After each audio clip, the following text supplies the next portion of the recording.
go! Here we go! Severe thunderstorm warning!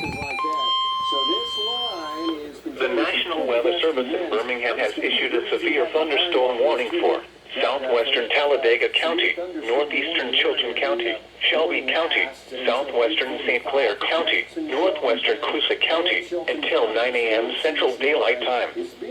At 8:17 a.m. Central Daylight Time, severe thunderstorms were located along a line extending from Vestavia Hills to Shelby County Airport near Ashby, moving east at 70 miles per hour.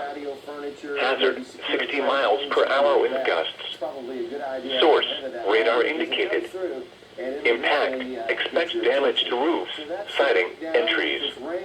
Locations impacted include Pelham, Talladega, Sylacauga, Pell City, There's my area. Childersburg, Columbiana, The one I live. Wilsonville, Talladega Springs, Stewartville, Weogufka, Indian Springs Village, Vincent, Harpersville, Westover, Alpine Bay Resort, Strickland Crossroads, and Bentleyville.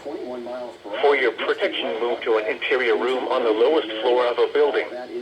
Repeating, a severe thunderstorm warning has been issued until 9 a.m. Central Daylight Time for the following counties in Alabama: Chilton, Coosa, Shelby, and St. Clair. Got two. By the time we get into around 10 a.m., most of this is gone.